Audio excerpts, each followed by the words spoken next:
No i dotarłem do Malagi. Troszkę z przygodami, ale to trudno, tak bywa czasami. Najważniejsze, że już jestem. Jak jechałem tutaj do hostelu, w którym się zatrzymałem, w którym jestem na razie sam, jak widać, jest dość w miarę przyjaźnie.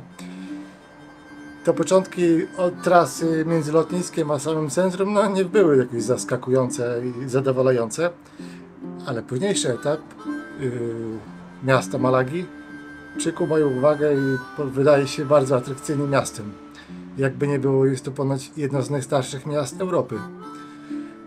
Także jest sporo do zwiedzania, ale podróż miałem, powiem wam, że nie za bardzo przyjemną, ale tak czasami bywa w podróży. Dobra, idę się wykąpać i lecę zwiedzać. Pozdrawiam z Malagi.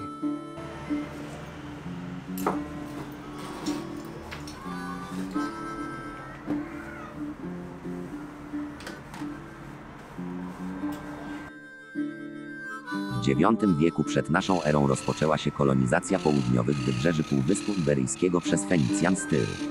Jako pierwszy powstał Kadyks Gadir. Źródła literackie datują ten fakt na 1100 rok przed naszą erą, ale z badań archeologicznych wynika, że w rzeczywistości nastąpiło to między 800 a 775 roku przed naszą erą. Y en una de esas go y digo, chavales, me voy. ¿Qué te pasa a ti ahora? Y estoy muerto frío, me voy a tomar por culo la casa.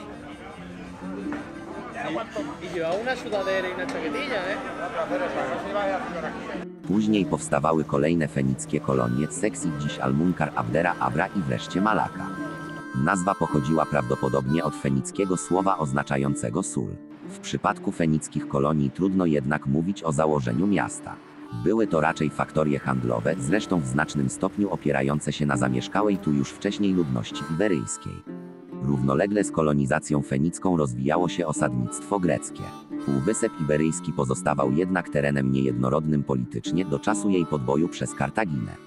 Po II wojnie punickiej i klęsce Kartaginy pod Zamą w 202 roku przed naszą erą południowe wybrzeże Półwyspu Iberyjskiego przeszło we władanie Rzymu. Municipium Malasitanum było częścią tzw. Hispanii Ulterior, a od czasów Oktawiana Augusta Betyki łaciński. Hispania Baitica.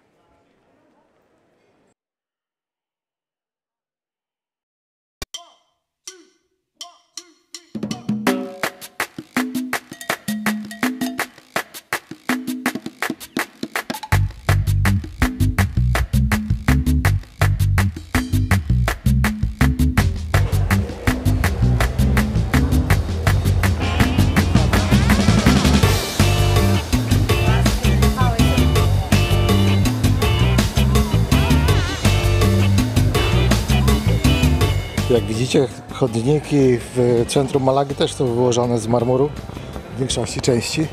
Tak samo jak w Majorce, Palma de Mallorca.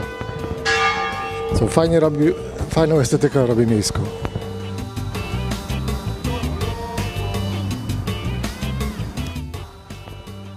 Pablo Picasso, mimo tego, że urodził się w Malagi, w Maladze, stąd pochodzi, to większość swojej twórczości, z tego co ja pamiętam, oczywiście nie studiowałem jego życiorysu i twórczości, po prostu gdzieś tam kiedyś napotkałem podczas studiów. Z tego co kojarzę, to większość tworzył w Paryżu, mieszkając we Francji. Że tam było największe jego inspiracje. Czyli tutaj urodzony, a jednak odnalazł się twórczo w innym kraju. Z wieloma artystami tak bywa. Przypadków takich jest bardzo dużo. I Muzeum Pabla Picassa, które tutaj się mieści, chyba jest jedną z takich najbardziej ciekawych atrakcji. Nie odwiedzę niestety, bo nie zdążę.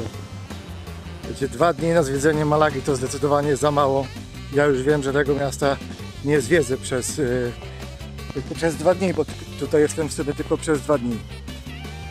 Dzisiaj jeszcze w ogóle muszę wcześniej wyjechać, znaczy wieczorem w noc na lotnisko, bo samolot mam też o 5 rano.